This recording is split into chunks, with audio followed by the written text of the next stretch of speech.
Okay, welcome everybody. My name is Jesse Meyer. Welcome to the November-December public forum discussion over the resolution that you all will be debating very, very soon.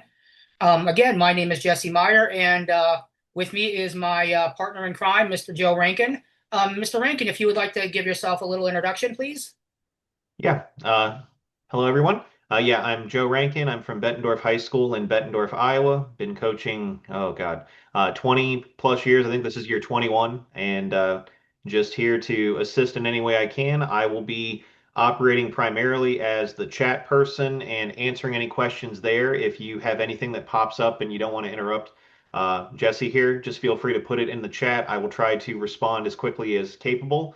And if it is something that I think that he would want to address, I'll make sure to get his attention at that point for you. But I'll be the color commentary in the chat to make sure that we're good to go there, and I'll be focused on that window to assist him. Thank you very much. Thank you very much, Mr. Rankin. My name is, so we're going to go ahead and get started, everybody.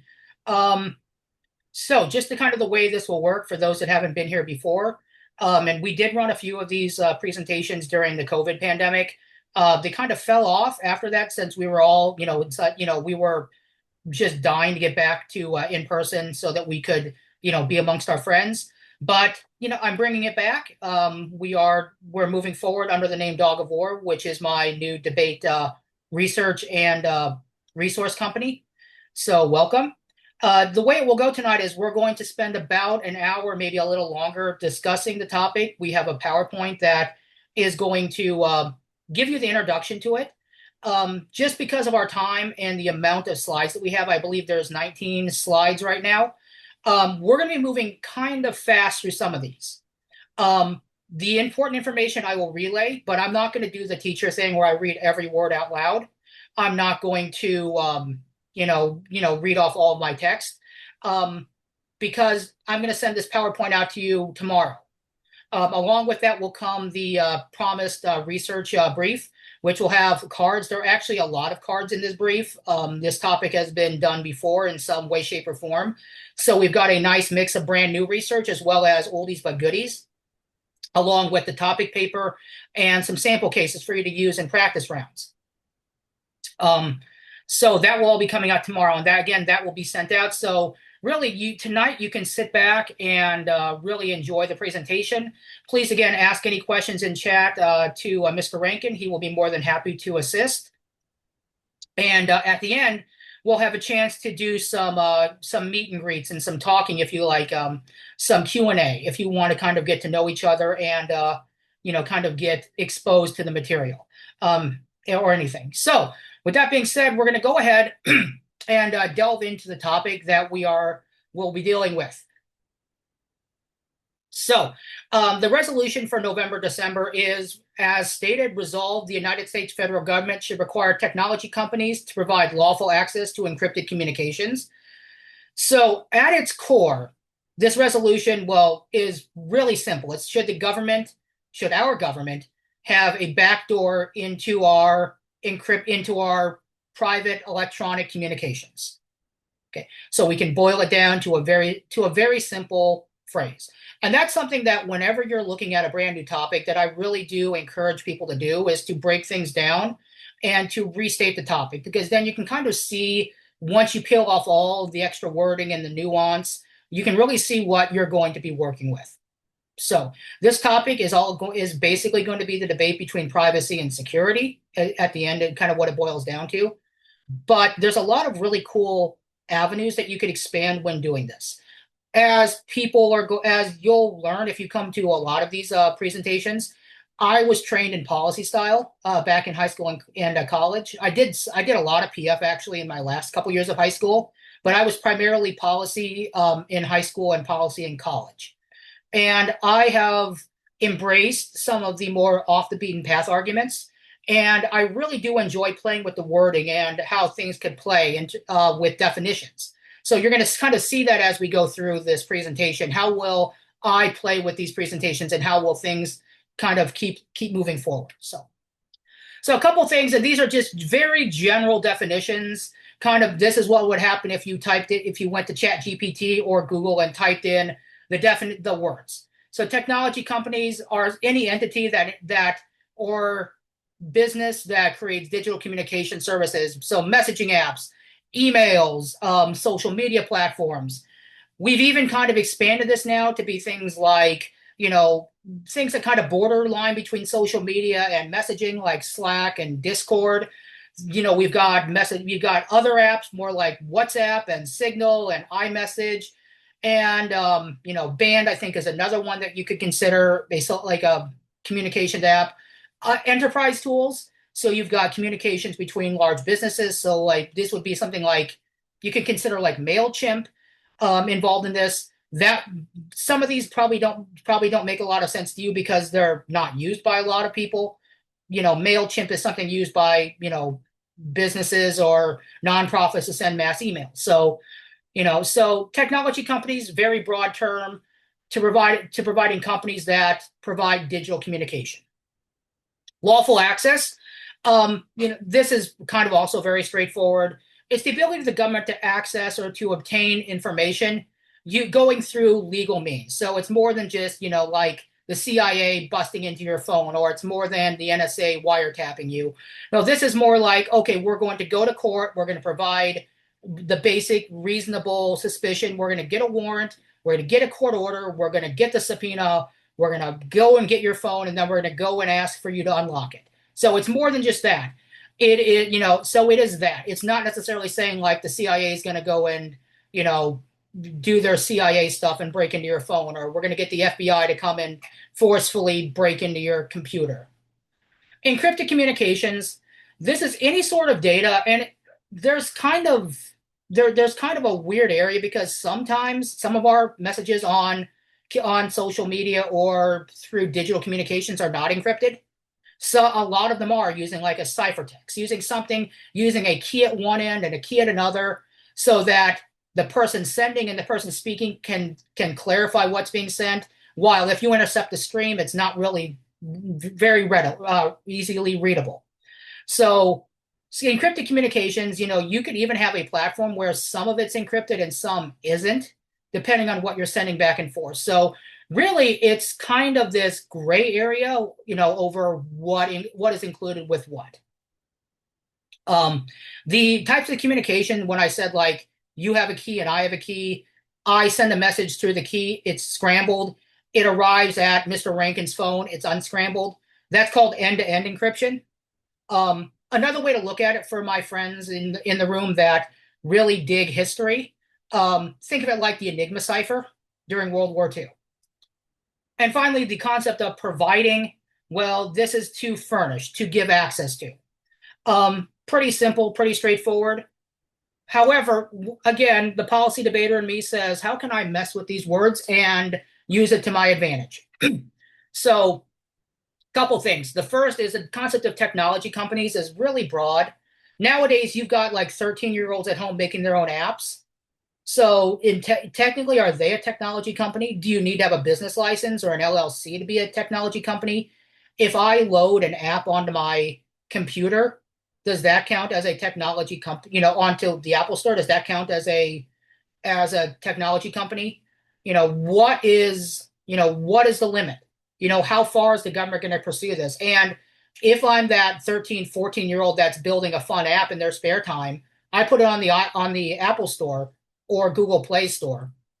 Does the government require me to put a backdoor into it? And if so, what's the guarantee that I even know how? USFG, this is, again, the policy debater in me says that USFG is a super broad term, and it is. We've got hundreds of agencies spread throughout with tens of thousands or hundreds of thousands of employees.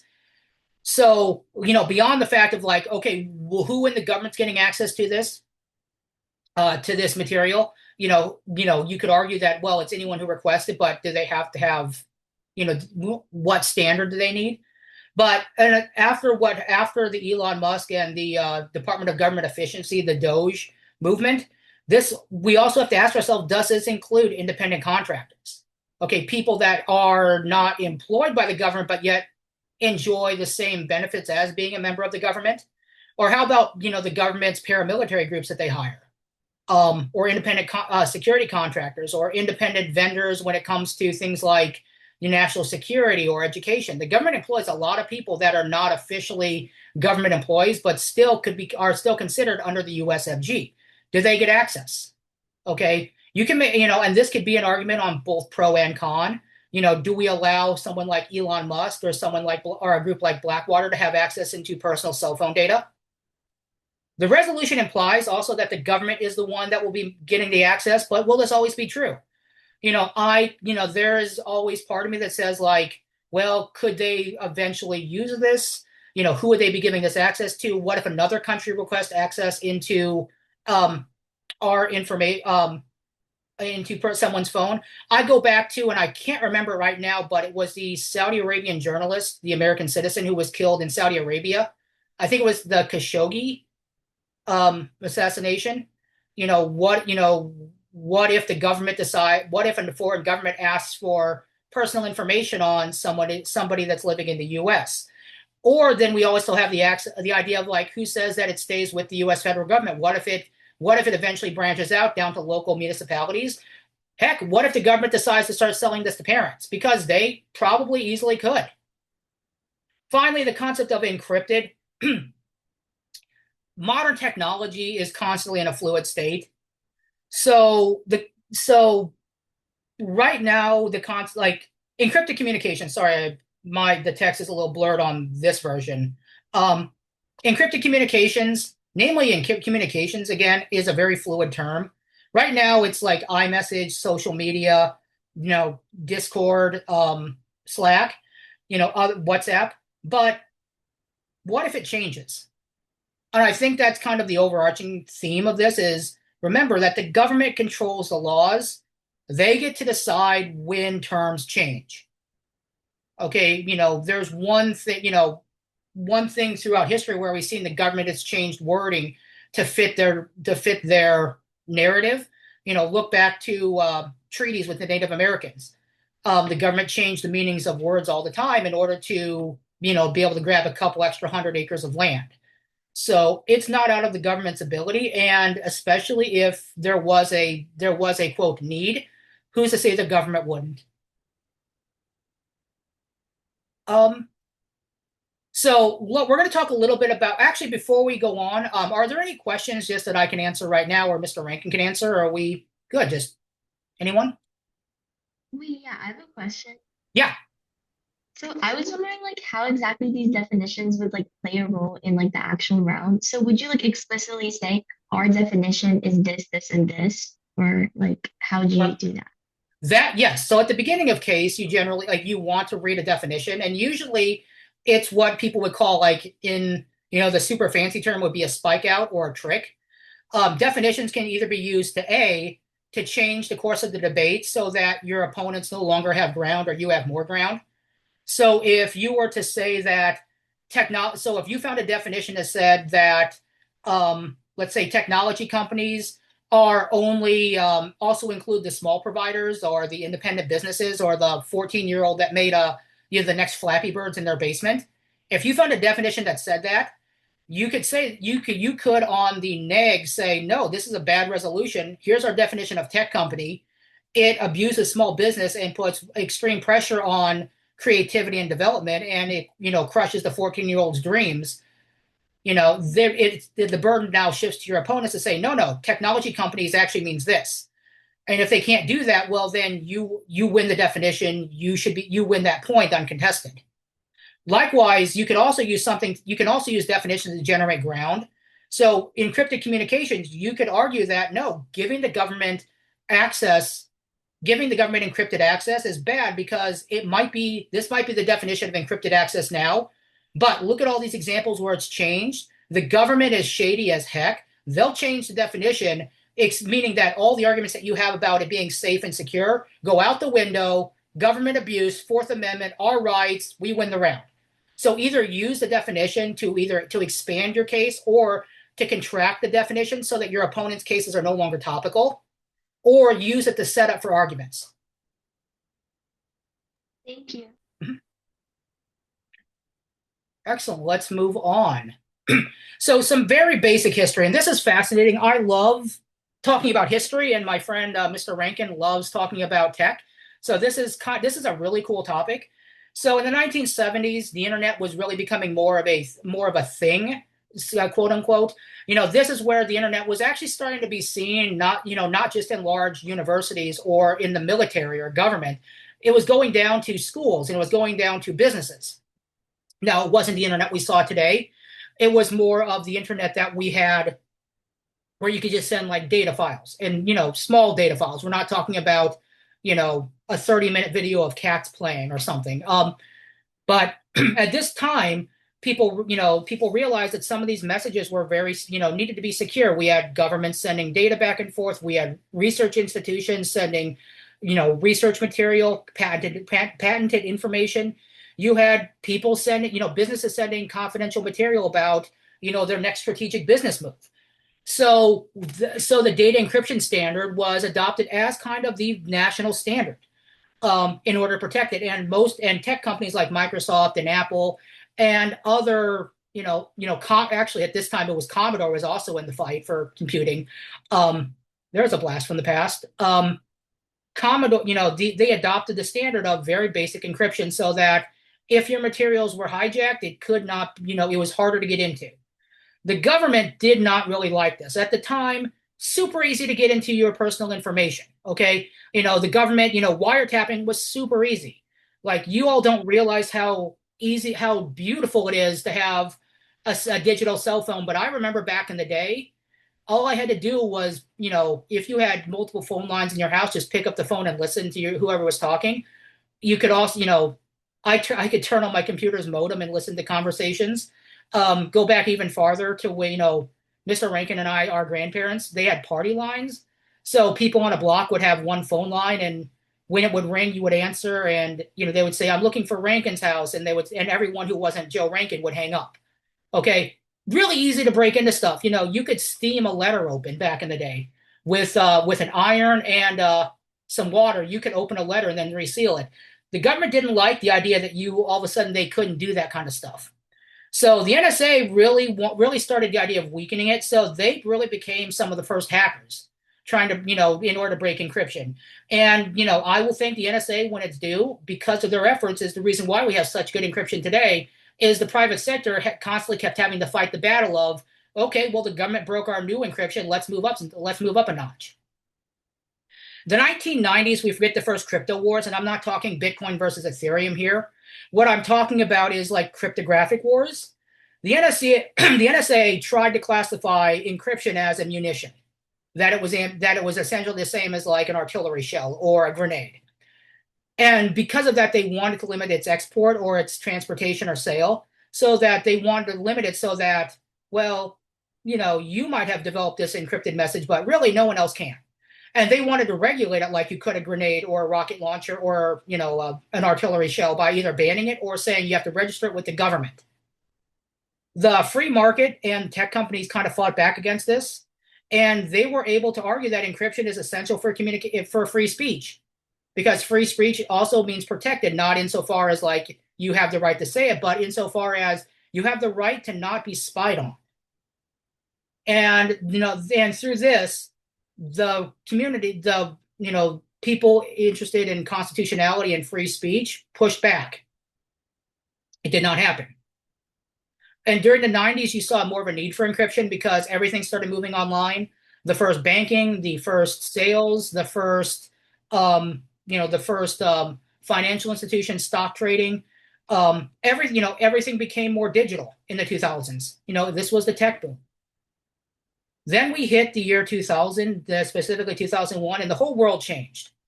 And I would imagine in this room right now, and granted, I can only see Rankin and 3 others, and I know we have more because I've been hearing the doorbell, but I would imagine that Mr. Rankin and I are probably the only ones in this room right now that really have a memory of 9/11. But I can tell you in that one day, the world changed. And we realize that that safety is only as good as your ability to believe in it, really, and that anything can happen at any time. So right after 9/11, about a month after, actually, the government passed the Patriot Act, which expanded surveillance powers and really expanded the government's ability to kind of look into your personal life. It was in the original Patriot Act that libraries had to start reporting what books you were checking out. At the same time, encryption really became more widespread and really got better. It was in I can't remember the exact date, but the early 2000s is when 128-bit encryption came out, which is kind of the creme de la creme. It has yet to be broken, which is why it hasn't really gotten any better. But the rise of internet commerce created pressure, the rise of, in order to keep things secure, but the rise of national security really kept the government's interest in getting into this data really on point. And in the 2010, we've had the more mobile era where, I can remember not having a smartphone. I can remember T9 texting. If you don't know what that is, you are really young. I can remember back in the days when we didn't have a lot, when technology really kind of took off, and it was in the 2010s. Essentially, what I would call the advent of the iPhone, the advent of the BlackBerry, the advent of Android. But the concept of modern securitization really came about in 2016. In San Bernardino, California, there was a couple who had become radicalized by ISIS and had gone on a shooting spree in San Bernardino, California. And after the gunfight, they were both killed in the attack. But the FBI had seized a phone. And they figured that on this phone had information about other terror networks or cells or communications. And so they looked at it and realized, oh crap, this guy has encrypted it with a password, the simple 6-digit PIN. And, and he'd also set it up so that if you enter your password 10 times, wrong 10 times, wipes the phone. The government figured, well, let's go to Apple. And they asked Apple, can you create us a key for this? And Apple said, yeah, I can create a key, but, it will take us a month or two. And the government said, cool, go do it. Apple took less than a day to say, actually, we're going to back out of this because if we create a key for you, there's a couple bad things that are going to happen. One, this compromises the fact that people trust us to create a secure box, their phone. Second, if we create it and we find a vulnerability, if we create a vulnerability in the software, other people are going to find it. And three, if you get a hold of this, what's to say then that, this doesn't open the door? The example that I like using is if you have a house with no windows or doors, okay? Well, first thing, you're actually trapped in a box, but let's pretend. Water, bugs, nothing, wind, nothing's getting in. However, the minute you cut a door into that, maybe a back door, the minute you cut a door in, you can get out, but and people can get in. But that also means no matter how tight you think the door is, you're always going to get bugs and water and wind and draft. So Apple was afraid that they would have issues. Apple dug their heels in, and for good for them, they said no. It eventually went to court where the government ended up dropping the case because they found a different way in. They were able to find a way around the encryption without breaking the encryption. So it never really got resolved. The courts have never really ruled on this. Where we stand now, the Biden-Trump administrations. So Biden was very pro encryption stance. He required federal users to use end-to-end encryption for general government communications, for email and wiretapping. He was also wire communications. He was very particular about also the people having privacy. He believed very heavily in that your communication should be yours, and that if the government wants it, they should be able to prove to a judge that they can get it. Trump has had a very different stance. He believes in very strong government encryption, unless you are our Secretary of Defense and you are on Signal. But he generally favors very strong government encryption, so people can't see what the government's doing. But he believes in a weakened encryption standard for personal use in the name of national security. Now, I'm not going to be political on this, but there are a lot of people that would wonder, what does he mean by national security? Post-quantum cryptography.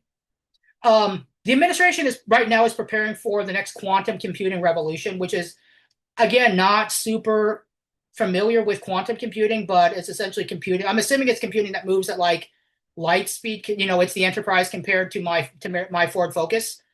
They're preparing for the idea that, what would normally take a modern computer, 100 years to break down, could take a quantum computer less than a day to break.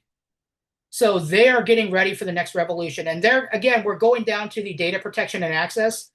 Recent executive orders have prevented bulk data transfers to countries of concern. So so any country where we have labeled either a terrorist hub or an enemy of the state. But critics were that these orders could be really broad, that they could be used to lock out certain individuals. And again, we go down to the idea that, certain advocacy groups and certain nonprofits are being labeled as, national security threats. And a great number of them probably do not deserve that title. So again, this goes down to the power, with great power comes great responsibility, and it really relies on who's in charge of the government at the time. Hold on, I'm going to get a drink of coffee. Yeah, and just to chime in there while he's drinking there, if you have any questions, make sure you're putting them in chat and stuff. I'm just kind of putting some stuff down there as he's talking, just as that's going through my head and trying to keep you on point there. But to think about that is when you are thinking of government control, obviously one of the biggest things is the government isn't a static entity, right? Like it changes every 4, 8, however many years, depending on what level you're talking about. And so there's a lot to do with even the political spectrum, even though we're mostly talking about a, capitalistic driven, like corporate thing on this as well. So there's lots of layers. There's lots of layers. Yep. And it's another really cool thing to point out when we're talking about, when we're pointing out the concept of federal government, is that we're not talking about local administrations or local agencies, but again, the government could always choose to distribute it to that. Next, we move on to the Cloud Act, which is something that has really made it a lot easy, that has really changed the focus of the debate since it was passed in 2018. So the Cloud Act basically says that U.S. companies, if compelled by a court order, have to produce the data. They have to produce not just either the data that they have requested from the government, or they have to produce a backdoor. So basically, and they also lowered the bar for what courts need or what judges need in order to grant this exception.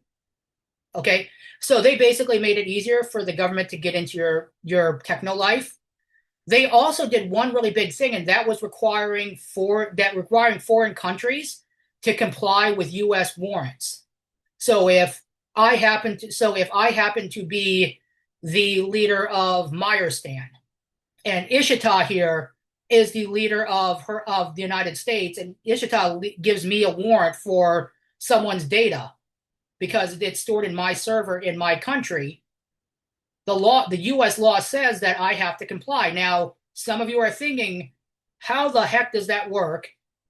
We can't just go around yelling at countries to do what we say. And that's 100% true. You have to be able to, we can give a warrant, if we could issue a warrant to North Korea to provide us data on Kim Jong-un because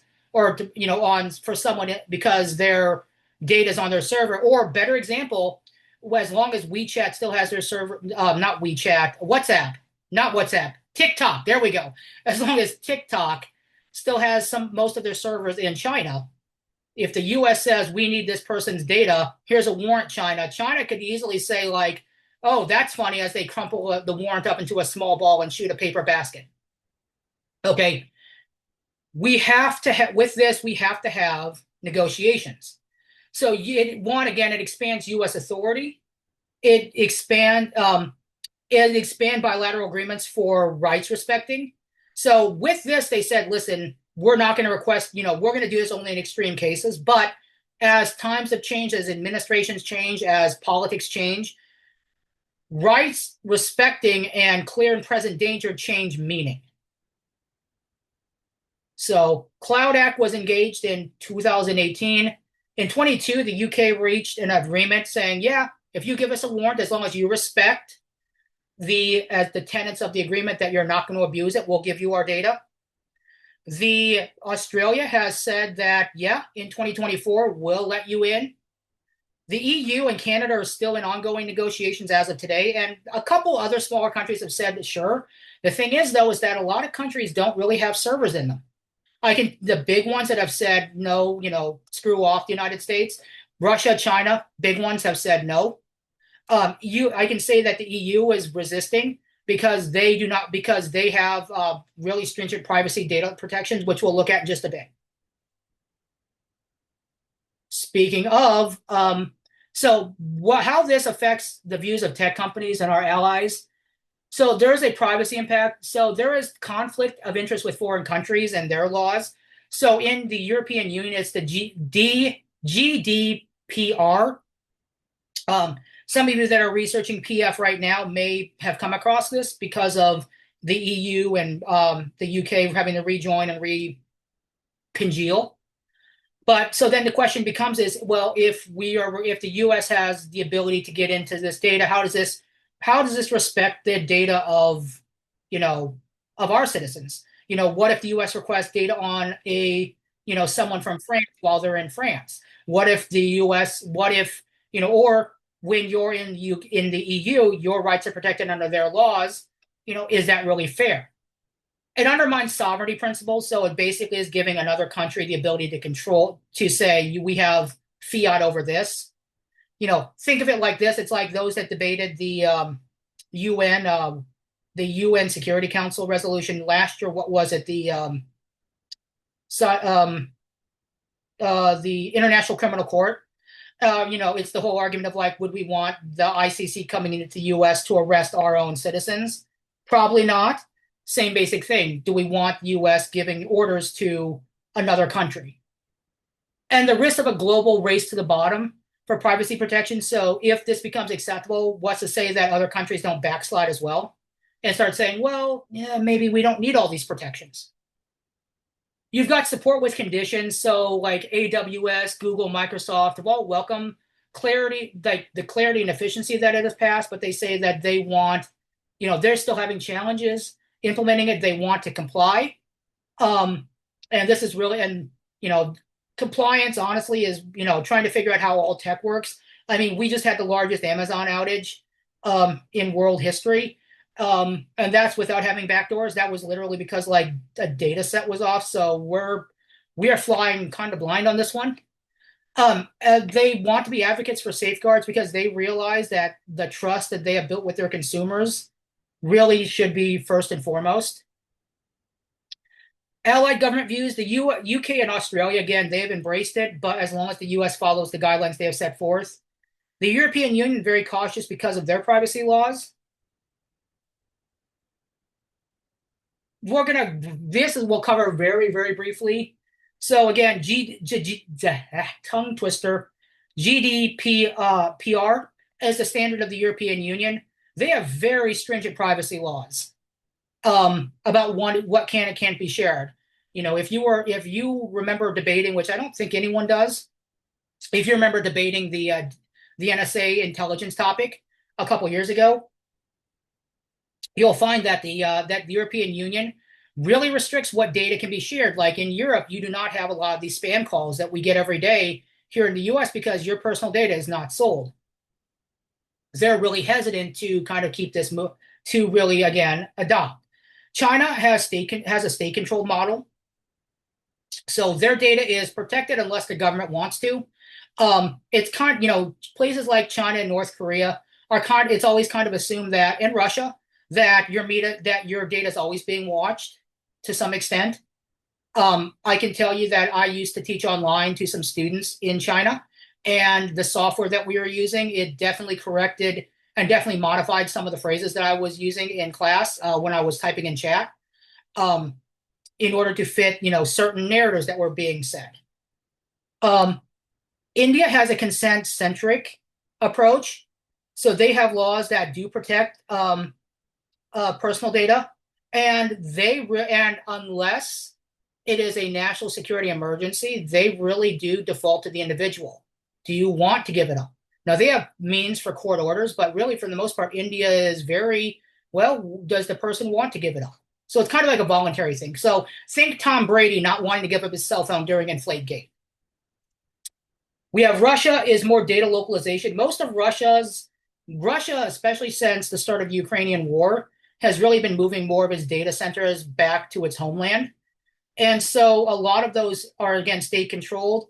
They have direct control over this. They have, they have, and they can because it's all centralized. Brazil has the GDPR inspired framework, and the US is frameworkless. So, so before we move on, are there any questions that we can go ahead and answer? Anything that you have?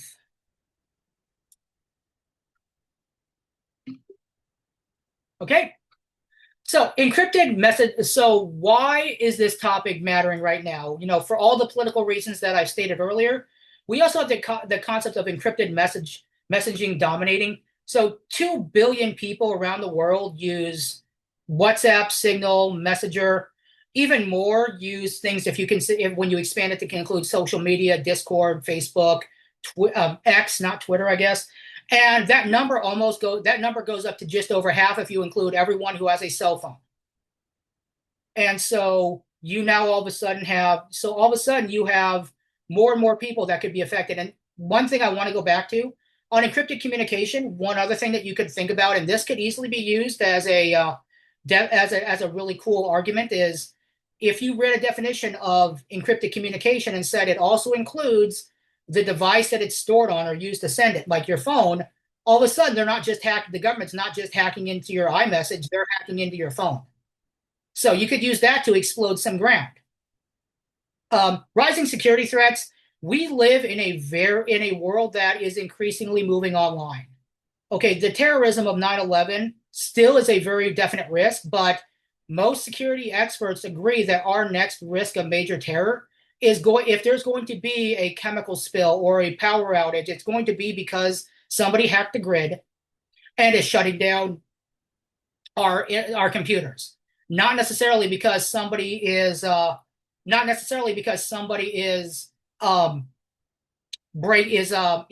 doing physical terror.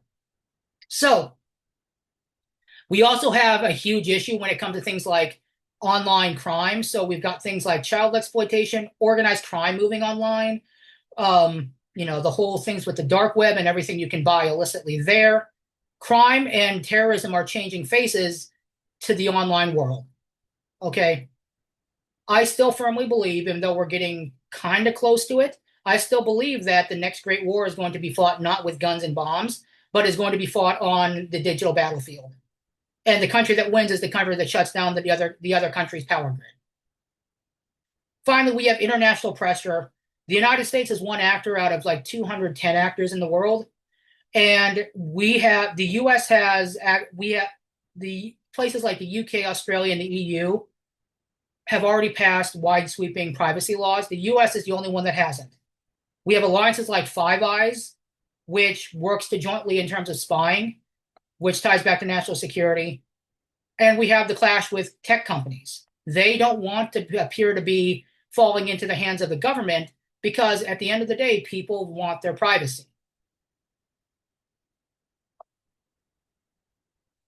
So this debate resolution, and I'm sure a lot of you have heard the old Ben Franklin quote, those who want security and safety shall get neither. That quote really no longer applies in our world. Sorry, Ben, time to go. The question is not privacy versus security, or which should come first. Because at the end of the day, we are stuck with technology. We can't put the apple or the penguin or the funny four-colored, Windows logo back in the box and kick it out to sea. We will have tech, and some countries can show that you can do it right. The question of this resolution is not a balance, but it is about to what degree do we value our privacy, and how does that balance to what degree do we trust our government? Because there are people, even staunch privacy constitutional advocates, that would stand in court and argue until they run out of breath that privacy and government interference is wrong. But even they would say there are extenuating circumstances that require access. So the question really comes down to where do we value privacy and how much do we trust our government? Because again, there is no doubt that we would be able to stop crime if we voted pro. There's no doubt. We would be able to stop dozens, hundreds of dozens of more child predators. We would be able to stop probably the next terrorist attack. We would be able to stop even the next school shooting. But the question is, what do we trade? So this debate really sits at the intersection of constitutional rights, national security, tech capacities, and market. And you're going to have to debate this. And this is also really key, is that you don't know when you're debating what your judges believe in. We would like to think that they all come in laissez-faire, which means free market. They're willing to take anything. Wait, not laissez-faire. Tabula rasa, policy term. Tabula rasa, blank slate to listen to anything, but we know they're not. Everyone is tainted by their personal beliefs, their experiences, and what they know to be true. So the question is how do we sell the side that we think will be hardest? And honestly, I can't tell which side I think is going to be hardest. So let's talk about how we do sell it. So on the pro side of things, we have Fourth Amendment compliance framework. The argument here is that, well, we're following constitutionality. We are adhering, if it comes down to constitutionality, Nick says, no, you're violating our rights. No, the phrase lawful access means that we are following the rights. If anything, we're strengthening the constitutionality. So, and the fact is that this also supercharges a non-unique because, well, the courts already allow it. We just, that already allows it. We're just making it easier so we don't have to wait for Apple for a month so they can break into somebody who went on a mass shooting. We don't have to wait for Facebook to decrypt their algorithm so that we can find out, where this truckload of people that are being human trafficked is going. We have a critical infrastructure protection. Again, it's the whole idea that, listen, the next great war is going to be digital, and the winner is going to be whoever shuts down a country's power grid first. There's a lot of infrastructure in the U.S. that is absolutely 100% trash fire garbage. And so until we strengthen that infrastructure, we need the ability to strike first. Time is of the essence, and if someone is getting ready to shut down the power grid in a major area, if someone is getting ready to, I don't know, shut down all air traffic control in the Northeast, okay, if someone's getting ready to, somehow hack into a nuclear reactor and shut down the safeguards, we need the ability to be there first. International standards coordination. U.S. as much as it goes one way in arguing that the international standards say, well, every other country is adopting privacy framework. If the U.S. leads, and knowing that the U.S. is one of the largest 3 or 4 top consumers in the world of tech, if the U.S. says this is our new standard, we could be at the forefront of reshaping international law. We could be at the forefront of leadership. So rather than trying to butt heads with the international community, we could be a leader in it by showing what success looks like and how it can be.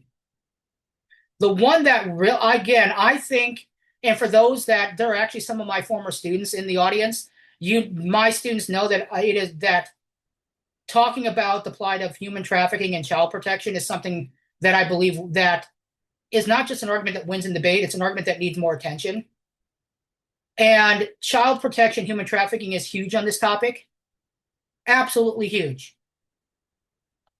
Okay. If you've ever seen the old show To Catch a Predator with Chris Hansen on Dateline, and it's now Have a Seat with Chris Hansen, you will see that predators are everywhere. People that want to take advantage of other people are everywhere. We need the ability to fight back. There are more slaves being trafficked today than there were during the golden age of American slavery. And it's I think it's an argument that is very true and can win. And this goes even beyond that. Think about all the fake, all the scam emails, all the scam phone calls that happen. A lot of those are now coming from within the U.S. I had a friend who happens to track down some of these phone scammers. He found one that was coming out. He found one large call center out of Chicago. Okay, we're running a Medicare fraud center. So we have the chance for some huge crime crackdowns. And finally, federal procurement standards. This would actually create a national standard, something that we have been lacking in this country. Something that honestly, if we had this, would no longer create court clog, would no longer create division, it would be, once it happens, we have a standard to look to. Any questions about anything we talked about so far? Yeah. Do you mind just like explaining the last one again? Like, what do you mean by no court, like creating a national standard? So right now the US has zero, like it's a hodgepodge of laws, down to every states can have different laws depending on like what jurisdiction you're in. This would create this, because it's federal government action, we'd assume that would be a federal law. And by doing so, it means that we are no longer have like that hodgepodge goes away. We have one federal law that says this is what we will follow, meaning that there is clarity, meaning that if a warrant is needed, people know how to get it. They don't have to worry about what California says versus Texas. It streamlines the system and allows us to have unity. Okay, thank you. And these are just some arguments that came to mind. They tend to be what most debaters would call the most stock arguments. You can certainly go more creative, and I have seen some stuff on Reddit about some really creative arguments, but these arguments are the ones that honestly you'll probably see most often. Moving on to con side, you could argue technical impossibility of secure backdoors. Again, the minute you create a door into a house, you let that is a place where bugs, rodents, people that want to break in, the weather, that's where they're going to come in. So the minute that people know that the government has a backdoor to your iPhone, other people are going to be figuring out how did they get in. Because here's the thing, backdoor, it's not like a movie where, the spaceship docks with the other ship and drills in through an air hatch. No, they got in because they were able to manipulate code. And Apple was able to do it fairly easy because they had the code. And if people can find a way in, all of a sudden, others are going to say, well, if Apple could do it, well, it'll take us a matter of time. Economic competitiveness destruction. Again, the question becomes is that since the United States is one of the largest consumers of tech in the world, the question becomes then, do we cut ourselves off from the international market? Do other countries stop selling to us, or do they sell us an inferior product because they don't like the way we're doing? And this can very much happen. Okay, do they, will this allow us to be as competitive? Will people start pulling their servers out of the United States? Will we get cut off of the international network system? Okay, if how much will this be scaled back? This could be returning us to an economic isolationist moment. Now, it is very unlikely that it'll be total, but even a small decrease in the U.S. market, or even the small decrease in who has access in the U.S.'s access to the international market, could send tremors through the global economy. Constitutional rights, privacy rights. This is kind of like teeing off with a driver. It's going to happen. People are going to be talking about how mandatory backdoors just is another tool of mass surveillance. Going back to like the Edward Snowden stuff, how the NSDA was doing metadata collecting. Everyone freaked out with metadata collecting, which wasn't even collecting physical, like the transcript of your phone calls, just like how long you were on the phone, who you called, what region, what time. People freaked out by that. Imagine if all of a sudden they said, by the way, your Apple iPhone or your Android, the government the government, whenever they want, could enter a password and see what's going on with David's cell phone. People are going to lose their minds, and probably rightfully so. Okay, there's an argument that you said, well, if you're doing nothing wrong, you have nothing to worry about. That's crap. Okay, listen, I'm doing nothing wrong in my house right now, but do I want the government walking in and going through my stuff? Hell no. Enabling authoritarianism.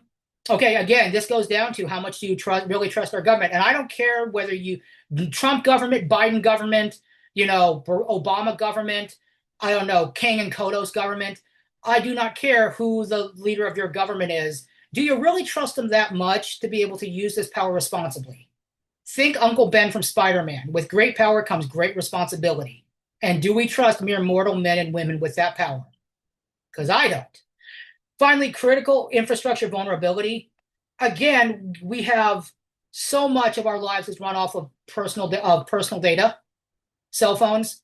My doctor gets information, has access to my health records on my phone. Under this resolution, there are no exceptions. All of a sudden, they have to have backdoors into my Epic account. Now, granted, if anyone wants to read the 7,000 pages behind my heart transplant, you go ahead. Trust me, great reading there. But imagine if you had sensitive data, sensitive health data, sensitive financial data, educational data, patent data, biomedical data. Things get really weird really fast. Okay? Think, Mr. Rankin is still an active teacher. Mr. Rankin, how many different software apps do you use, every day? Can you name at least 5?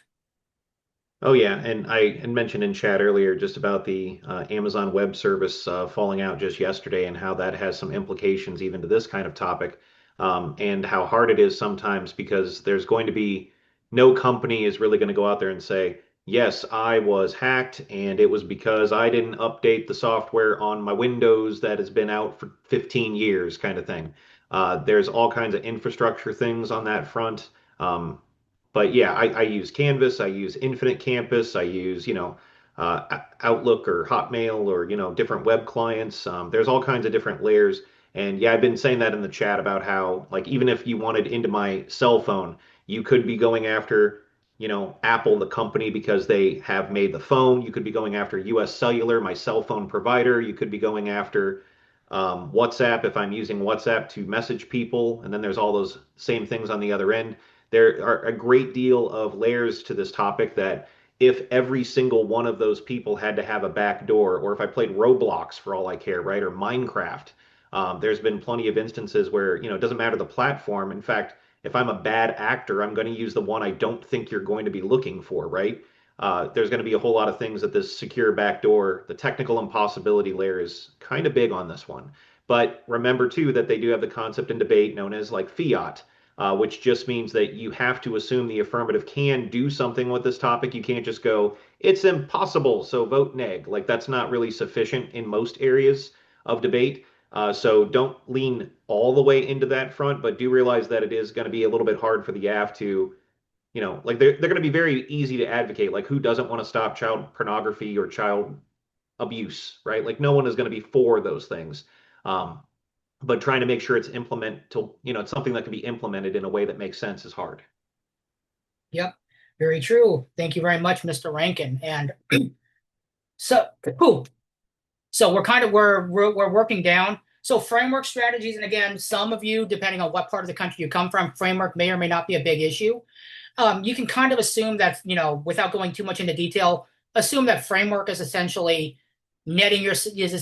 how do you group arguments, or how do you tell the judge to prioritize arguments even before the weighing mechanisms kick in. So we have so for pro you have consequentialist. So like so we have to evaluate what are the consequences of acting or not acting.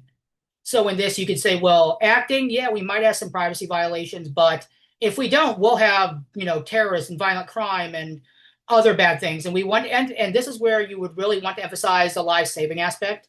Consequentialists really enjoy the fact that it's a numbers game. Social contract theory. So we're kind of delving into some very more LD-ish kind of social theory, but it's the idea that social contract, when you entered into a state of nature, or when humans emerged from the state of nature and started forming societies and towns and villages and whatnot, we agreed that, yeah, we can't be able to go around murdering each other or stealing from each other, and maybe wearing clothes was a good thing.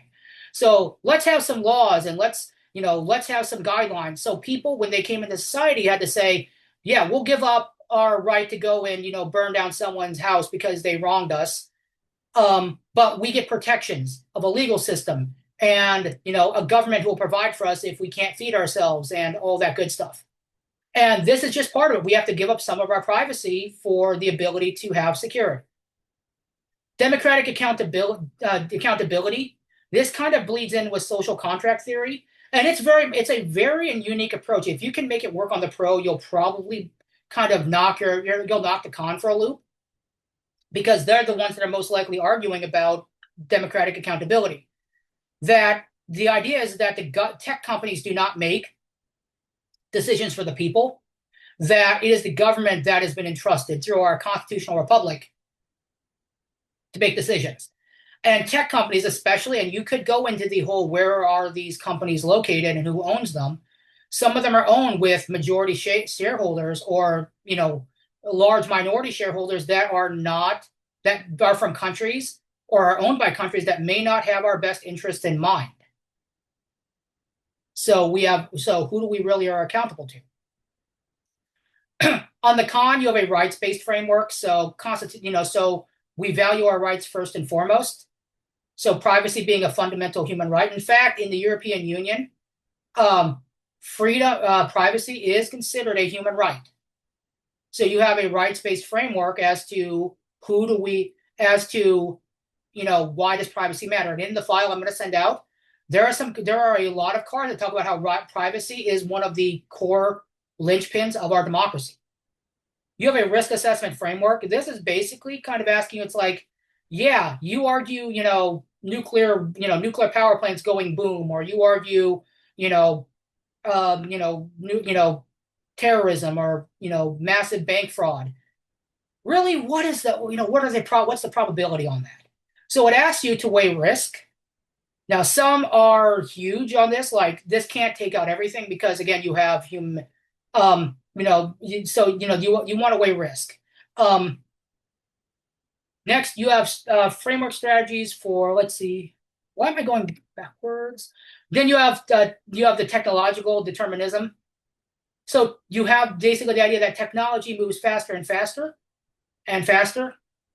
And because technology is moving so darn fast, we need to be able to put the brakes on it now. We need to be able to intervene now before things get too wacky. Okay, we need to be able to intervene now. Finally, you have liberal democratic values, or LIO or LIV. Free societies require space beyond government reach. So it's kind of like everyone needs their quiet place. But we need to have a place where literally the government can't have influence. Okay?